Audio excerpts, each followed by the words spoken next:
नाज़रीन, रुपया पैसा में आपको खुश आमदीद कहते हैं। मैं हूं अली नासिर। काम काम काम और सिर्फ काम। जश्न आज़ादी आप सबको मुबारक। मकसद ये है कि काम जारी रहता है।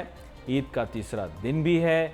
आप भी अपने फ़राइज़ और लवाज़मात अदा करने में मसरूफ़ होंगे। थोड़ी आज हम गुफ्तगू करेंगे अपने प्यारे मुल्क पाकिस्तान के मुतालिक। हम ये बात करेंगे मुस्तकबिल कैसा दिखता है, उसको किस तरह से बेहतर बनाया जा सकता है। आप जानते हैं कि 14 अगस्त का दिन है और बात यह है कि 14 अगस्त के दिन अब इस अहमियत तलब इस हिसाब से भी है कि पाकिस्तान को बहुत सारे चैलेंजेस का मुकाबला है और इस मुकाबले में अब हमने देखना है कि हम कितना अच्छा परफॉर्म करते हैं। सबसे अहम जिम्मेदारी आती है यूथ के कंधों पर। यूथ ने इस मुल्क को अब आगे लेकर चलना है।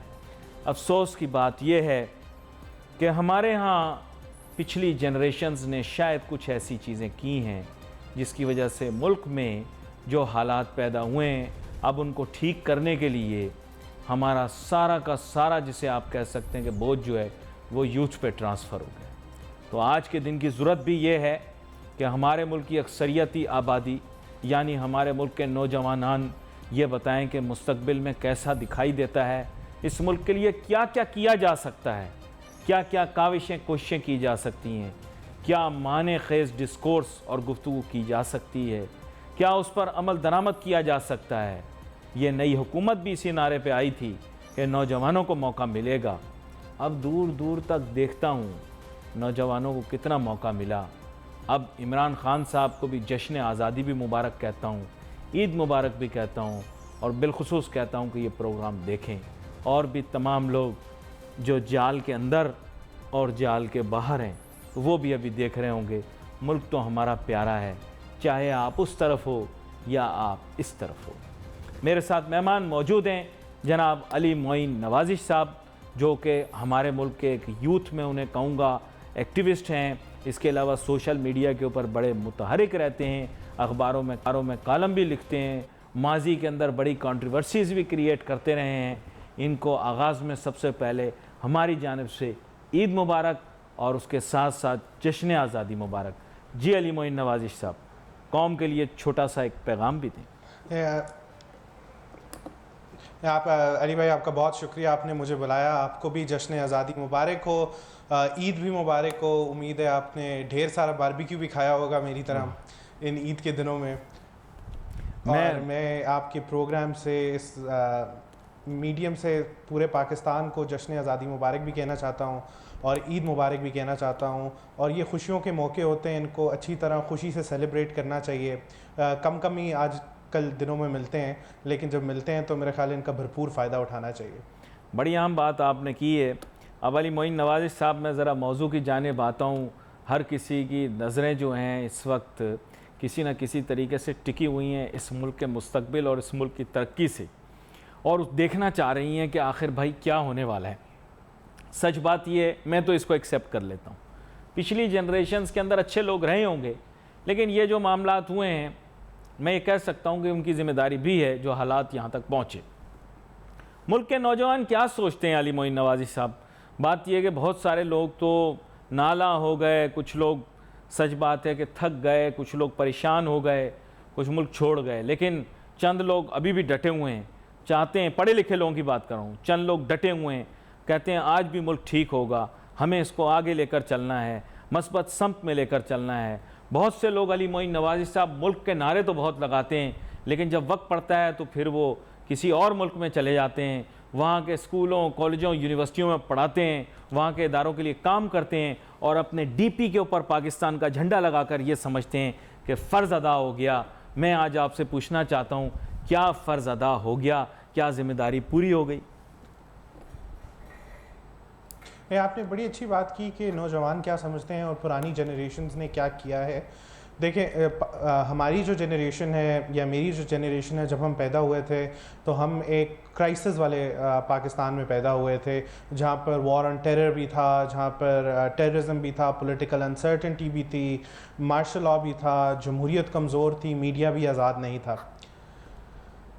तो इस पाकिस्तान के अंदर हम आए थे, हमारी जनरेशन आई थी और हमारी जनरेशन एक स्ट्रगल में रही है, लेकिन हमने ये भी देखा है कि इस स्ट्रगल के अंदर बहुत सारे पाकिस्तानी ऐसे हैं जिन्होंने बड़े बड़े कारनामे भी अंजाम दिए हैं। उनको भी हमें याद रखना चाहिए कि इसी इन्वायरमेंट में रह के अपनी स्ट्रगल के साथ, मेहनत के साथ उन्होंने बहुत अच्छे अच्छे कारनामे भी किए हैं।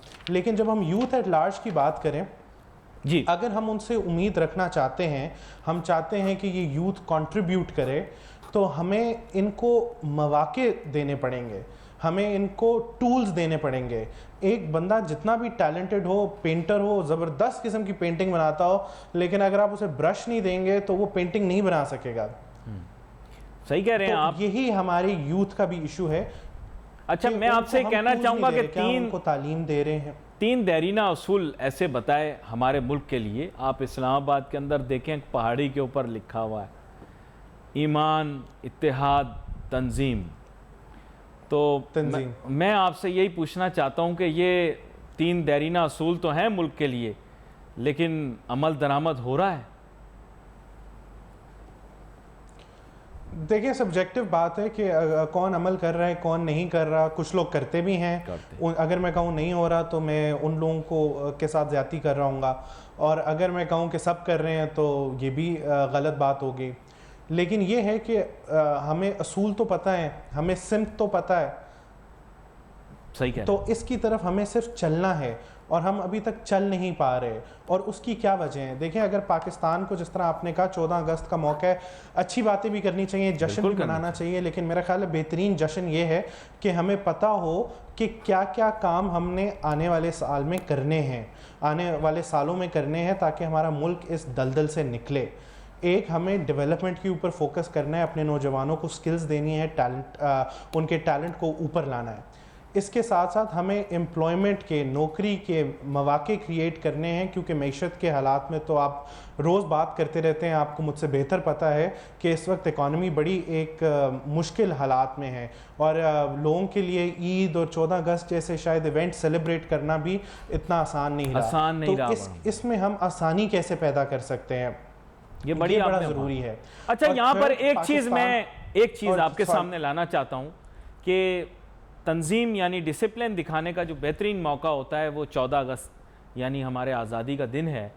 मैं ऐसा महसूस करता हूँ कि आप नौजवानों को ये पैगाम भी दें कि इस 14 अगस्त के दिन तंजीम का एक बेहतरीन जो है पेश करें, मुजाहरा करें उसका, और इस तरह डिसिप्लिन से पेश आएँ कि सारी दुनिया देखे, और इस तरह की कोई हरकत या हरकत ना करें जिससे मुल्क के अंदर ऐसा इमेज क्रिएट हो कि आज भी हमारे मुल्क के अंदर डिसिप्लिन प्रिवेल नहीं करता। क्योंकि आज भी आप देखें तो हमारे मनचले जो हैं वो ऐसी चीज़ें 14 अगस्त को कर गुजरते हैं जो बेइंतहा गैर जिम्मेदाराना होती हैं और हुल्लड़बाजी और इस तरह की चीज़ों के ज़ुमरे में आ जाती हैं। तो मेरे ख्याल ये एक बड़ा अहम पैगाम आपकी तरफ से जाना चाहिए। ये आपने एक बहुत इंपॉर्टेंट बात की है कि 14 अगस्त को हम जिस तरह सेलिब्रेट करते हैं, अपने मुल्क की आज़ादी को जिस तरह सेलिब्रेट करते हैं, कभी कभार वो ऐसा लगता है कि हमने उस आज़ादी का सही तरह ना फ़ायदा उठाया, ना उससे कुछ सीखा। हम देखते हैं बेशतर नौजवान वो वन व्हीलिंग कर रहे होते हैं, मोटरसाइकिलों से सिलेंसर उतार लेते हैं और इस तरह की सेलिब्रेशंस करते हैं जिनसे और लोग भी डिस्टर्ब होते हैं और उनकी ज़िंदगी भी रिस्क पे जाती है और ख़तरे में आती है। और ये एक बड़ा इंपॉर्टेंट लेसन है कि नौजवानों को चाहिए कि इस तरह की तकरीबात जब करें तो उसको तरीके से, डिसिप्लिन से करें।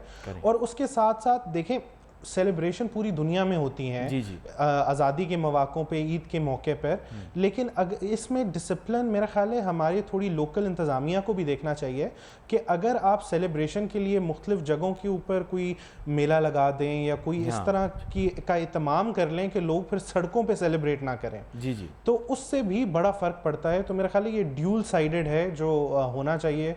तो आज तो शायद नहीं हो सकेगा, लेकिन अगले 14 अगस्त के लिए बड़ा ज़रूरी है कि हम सेलिब्रेशंस इस तरह करें कि सब लोग इंक्लूड भी हों और अपनी जान और दूसरों लोगों की सेफ्टी को भी ख़तरे में ना डालें। अच्छा, बतौर एक नौजवान मैं एक चीज़ और आपके सामने रखना चाहता हूँ। बात यह कि हमने मस्बत पाकिस्तान को लेकर चलना है, तो हम पाकिस्तान की मस्बत तस्वीर अगर ना भी बना पाएँ मौजूदा हालात में, तो हमें पाकिस्तान को मस्बत समत में ले जाने के लिए अपनी पूरी कोशिश करनी चाहिए। अभी भी हालात बहुत अच्छे हैं, बहुत बेहतर हैं, और भी बेहतर हो सकते हैं, अभी आपने निशानदेही की।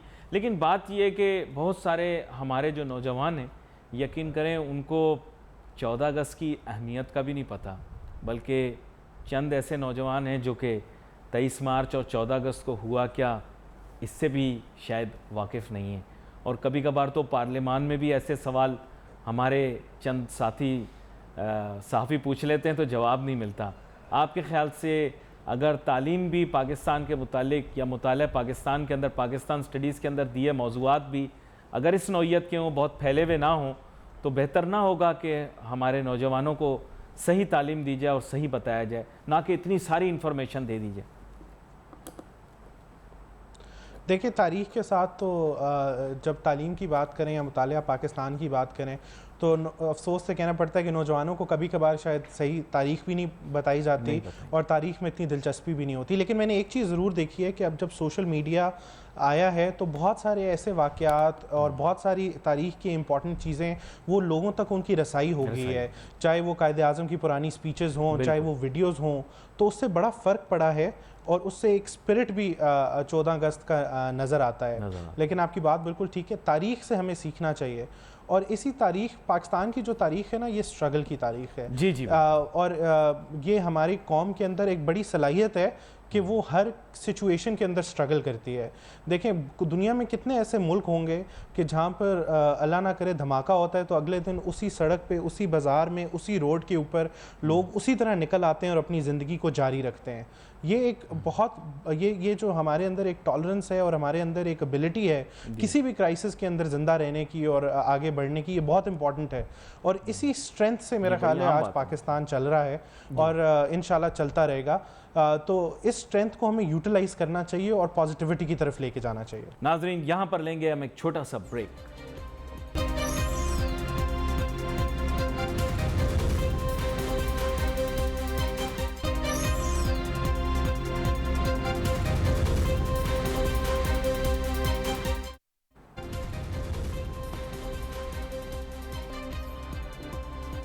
नाज़रीन, वेलकम बैक आफ्टर ब्रेक। गुफ्तगू हमारी जारी है। बात हो रही थी अली मोइन नवाज़ी साहब के साथ, रोल मॉडल्स पर बात हो रही थी। क्या पाकिस्तान के अंदर ऐसे रोल मॉडल्स मौजूद हैं जिनको दिखाकर हम अपने आने वाली नस्ल को ये कह सकें कि इस सांचे में ढल तो न जाओ, लेकिन इसमें से बहुत अच्छी चीज़ें निकाल लो, अपने अंदर आदतें अपना लो। खैर, सही कहा अली मोइन नवाज़ी साहब ने कि हमने लोगों को इतने ज़्यादा ऊंचे पेडेस्टल पे फिर बिठा देना होता है कि हम समझते हैं कि उनकी ज़ात में कोई ऐब ही नहीं है। लोगों से अच्छी चीज़ें सीखनी चाहिए, इंसान गलती का पुतला है।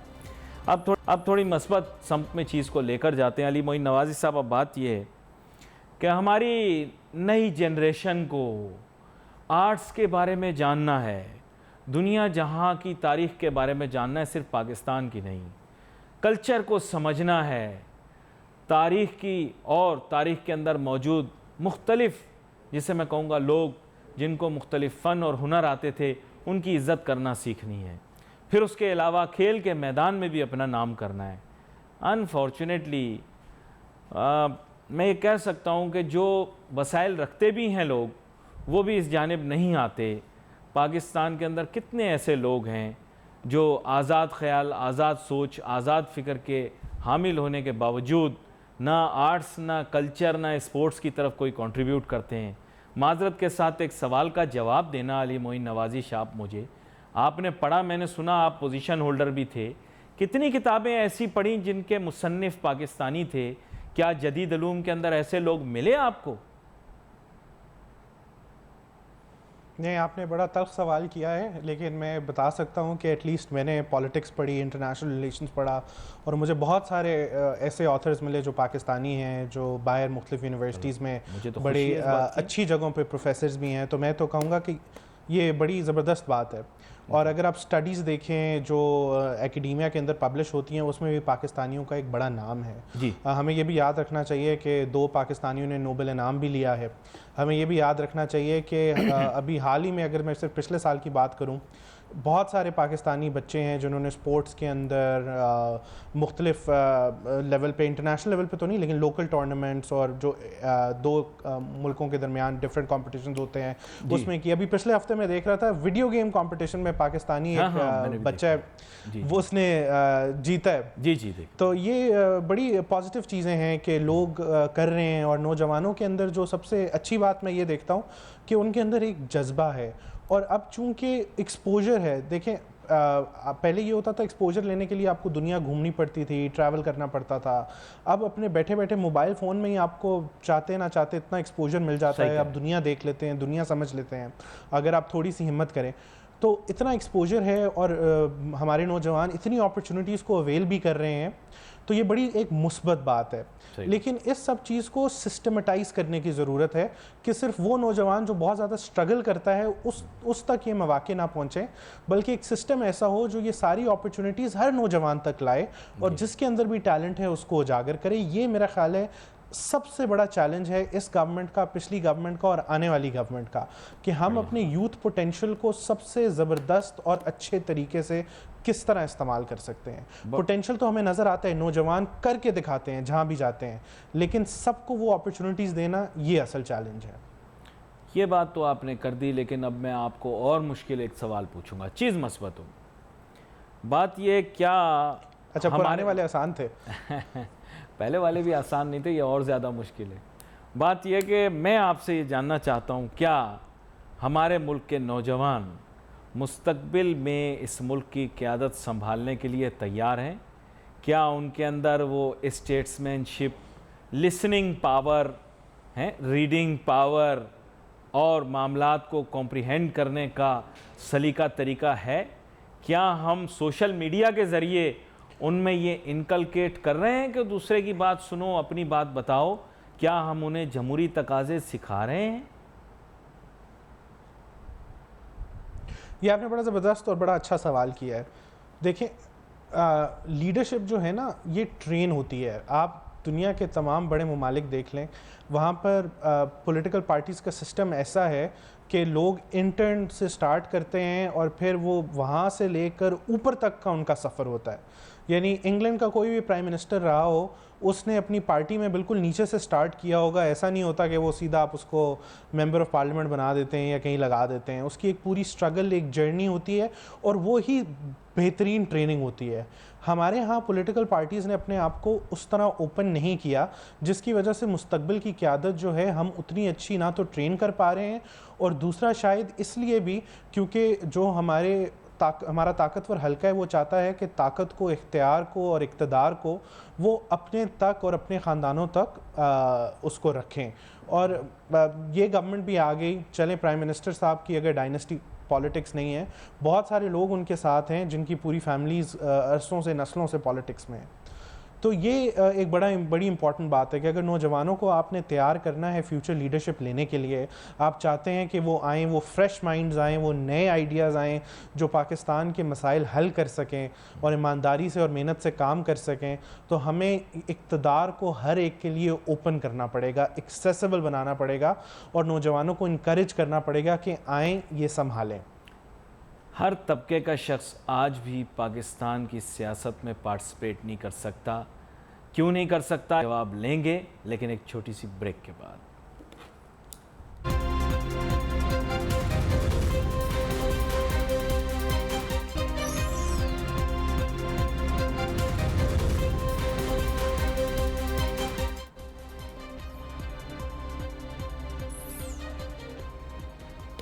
नाज़रीन, welcome back after the break. गुफ्तगू जारी है। मैं कोशिश यही कर रहा हूँ कि मस्बत चीज़ें सामने जाएं, पाकिस्तान के बारे में एक पॉजिटिव चीज़ सामने जाए।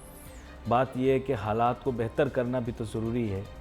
ज़रूरी तो नहीं कि हम बुराइयों की निशानदही करके हल ना बताएं, लेकिन अगर हल हमारे सामने हो और हम इससे हल ना करना चाहें और फिर सबको यह कहें कि बताओ सल्यूशन, बताओ सल्यूशन, बताओ सल्यूशन, बताओ, तो वो गलत हो जाएगा। सल्यूशन तो हमारी नज़रों के सामने। प्यासे को पानी पिला दो, उसकी प्यास का सलूशन निकल आता है। अली मोइन नवाजिश साहब, बात यह है कि आज जहाँ जाता हूँ, जो बात करता हूँ, लोग आगे कहते हैं मत बताओ मसला, सलूशन तो बताओ। मैं ये पूछना चाहता हूँ, अली मोइन नवाजिश साहब, प्यासे की प्यास बुझा दो उसका सलूशन मिल गया, रोज़गार की तलाश करने वाले को रोज़गार दे दो सलूशन निकल गया, भूखे को रोटी दे दो सलूशन निकल आया। क्या पाकिस्तान के मसाइल के सलूशन निकालने इतने कोई मुश्किल हैं कि सलूशन निकल ही नहीं पा रहा, और हर आदमी जो है वो दूसरे की तरफ इशारा करके बोल रहा है सलूशन बताओ? क्या वजह है ये आपने बड़ी ज़बरदस्त बात की है। आजकल एक नया ट्रेंड निकला है, नहीं नहीं आप तो सॉल्यूशंस बताएं, आप क्यों मसलों की तरफ निशानदेही करते हैं। देखिए, पहली चीज़ तो ये है कि जब तक मसले का पता नहीं होगा तो उसकी सॉल्यूशन कैसे बता सकें। सही है। दूसरी बात, कोई आज के ज़माने में ऐसा मसला नहीं रहा जिसका सॉल्यूशन बड़ा कॉम्प्लिकेटेड है। कौन सा हमने यहाँ से सोलर सिस्टम से बाहर रॉकेट्स लगाने हैं कि हमें पता ना हो। दुनिया में कई मुल्क हैं जिन्होंने तालीम भी ठीक की है, जिन्होंने मईशत भी ठीक की है, जो बुरे से बुरे हालात से निकल कर बाहर आए हैं। सॉल्यूशन सामने हैं, उनको देख लें। बाकी हमें पता है कि पाकिस्तान की मईशत ठीक करनी है, हमें एक्सपोर्ट्स बढ़ानी है, हमें इंपोर्ट्स कम करनी है, हमें टैक्सेस कलेक्ट करने हैं, कैसे करने हैं कि भाई लोगों के अंदर ट्रस्ट बनाना है। तो चीज़ें तो सामने हैं। एजुकेशन देनी है नौजवानों को, उसके लिए स्कूल बनाएं, टीचर करें, रखें, किताबें अच्छी करें, इम्तिहानी निज़ाम ठीक करें। सॉल्यूशन तो सिंपल है, लेकिन मसला ये है कि इनको कोई करना नहीं चाहता, और जब लोग करने को जाते हैं तो हम उन्हें इतना कॉम्प्लिकेट कर देते हैं कि वो कहते हैं हो ये तो सोल्यूशन हो ही नहीं सकता। तो सोल्यूशन तो हमारे हर मसले का सामने है। मसला ये है कि हमारी नीयत ख़राब है, जो सच बात है। 14 अगस्त में एक बात है कि झूठ नहीं बोलना चाहिए। हमारी हुक्मरान तबके की नीयत ख़राब रही है, नीयत ख़राब है, और आवाम के लिए हम अच्छा काम करते नहीं हैं। हम आसान चीज़ों को इतना कॉम्प्लिकेट, इतना मुश्किल कर देते हैं कि हम इस तरह ज़ाहिर करते हैं कि जिस तरह पाकिस्तान को पता नहीं दुनिया के सबसे बड़े मसाइल दरपेश हैं जो कोई हल नहीं कर सकता। मसले बड़े आसान से, बस अंत तक मेहनत करनी है, काम करना है। इतनी खुशी होती कि अगर आज 14 अगस्त होती और नज़र आता कि हुकूमत ने दिन रात तालीम के लिए काम किया है, स्कूलों को ठीक किया है, इम्तहानी निज़ाम को ठीक किया है, टेक्निकल ट्रेनिंग दी है, जॉब क्रिएशन के लिए इंसेंटिव्स दिए हैं, ये सब कुछ किया है। लेकिन प्रायोरिटीज़ तो लग रही हैं कि बस अपोजिशन को, जिस तरह शहबाज शरीफ ने कहा था कि दीवार में चुन दिया जाए, तो वो प्रायोरिटी रखें, हमें कोई एतराज़ नहीं है। लेकिन जो बाकी आसानी से किए जाने वाले काम हैं जिससे लोगों की, नौजवानों की, हमारे मुस्तकबिल की बेहतरी हो सकती है, उस पर ज़रा तवज्जो की ज़रूरत है। एक देरीना मुतालबा है मेरा भी, मुमकिन है शायद आप भी उसकी तायद करें। बात यह है कि पाकिस्तान को अगर हमें आगे बढ़ाना है तो हमें इस मुल्क से VIP कल्चर का ख़ात्मा करना है, और बिलखुसूस लिसानियत, सूबाइयत, और जो मैं कहता हूँ और भी ऐसी चीज़ें जिसकी बुनियाद के ऊपर तफरीक पैदा होती है, उनको हमारे माशरे का हिस्सा तो समझा जा सकता है, लेकिन उनकी बुनियाद पर मेरा ऐसा ख्याल है कि डिस्क्रिमिनेशन नहीं होनी चाहिए। आप क्या महसूस करते हैं, क्या इस मुल्क के अंदर VIP कल्चर का ख़ात्मा हो गया है और मेरिटोक्रेसी कायम हो गई? देखें, ये कहना तो मुश्किल है कि अव्वल ख़ात्मा हो गया है, दूसरा ये कहना भी मुश्किल है कि मेरिट का निज़ाम आ गया है। ये कहा जा सकता है कि एक मुश्किल वक्त है, जो उम्मीद है कि बेहतर हो रहा है। लेकिन जो आपने बाकी चीज़ों का ज़िक्र किया ना कि लसानियत, आइडेंटिटी, सूबाइयत, ये सारे मसाइल जो हैं, जो डिस्क्रिमिनेशन है, देखें अगर आपके पास अपॉर्चुनिटीज़ होंगी, आपके पास अच्छे लोग सही जगह पे काम करेंगे और लोगों के अंदर वो लोगों की ज़िंदगी जीना इतना मुश्किल नहीं होगा, तो लोग लसानियत, सूबाइयत, इन चीज़ों की तरफ नहीं जाएंगे। दुनिया भर में स्टडीज़ ने शो किया है कि जब इंसान डेस्परेट हो जाते हैं, जब पॉपुलेशंस का जीना मुश्किल हो जाता है, तो उनके अंदर नफ़रतें पैदा होती हैं। लेकिन जब उनकी ज़िंदगियाँ खुशहाल होती हैं, उनके ज़िंदगी में कोई मसाइल नहीं होते, तो उनके अंदर नफ़रतें पैदा नहीं होती। तो हमें ये बड़ा गौर से इस चीज़ को देखना चाहिए कि अगर हमने नफ़रतें ख़त्म करनी है तो हमें लोगों के अंदर यहाँ पर यूथ का बड़ा इम्पोर्टेंट किरदार है अली मोइन नवाजिश साहब, कि वो रिश्ते उस्तवार करें, दोस्तियाँ बनाएं, और इन तमाम चीज़ों से बढ़कर और आगे मैं कहता हूँ कि देख कर काम करें। आपके ख्याल से क्या हमारी यूथ तैयार है? देखिए, यूथ तो तैयार भी है और यूथ उधर जाएगी जहाँ पर उसको लेके जाया जाएगा। लेकिन अब चंद सालों से जो मैं देख रहा हूँ कि हम अपने यूथ के साथ थोड़ी सी ज़्यादती कर रहे हैं। हम उनको सियासी मकासद के लिए इस्तेमाल भी कर रहे हैं और उनके अंदर नफ़रत पैदा कर रहे हैं, जो शायद हमें इस वक्त लगे तो बड़ी अच्छी बात है, लेकिन बाद में जाके बड़ी मुश्किल हो जाएगी। लेकिन जो मुस्बत बात मैं ये भी देखता हूँ कि इस चीज़ को बहुत सारा यूथ का एक सेगमेंट रेजिस्ट भी कर रहा है और इसके अगेंस्ट कह भी रहा है, और यूनिटी पे, पाकिस्तानियत पे और नेशनलिज्म के ऊपर खड़ा भी हो रहा है, और एक जज्बा भी बना रहा है कि हमने पाकिस्तान की खिदमत करनी है। बड़ी अच्छी बात आपने की। अली मोइन नवाज़ी साहब, मेरी ख्वाहिश ये कि आपने जो बातें की वो आवाम तक हमारी पहुँचें, और हमेशा यही ख्वाहिश होती है कि अच्छा पैगाम जाए। आज 14 अगस्त के दिन एक अच्छी बात हमारी जानिब से चली जाए और लोगों को अच्छी लगे, क्या ही बात है। We wait for your messages on Facebook. यहाँ पे अली नासिर, हमारी टीम को इजाज़त दीजिए। अल्लाह हाफ़िज़।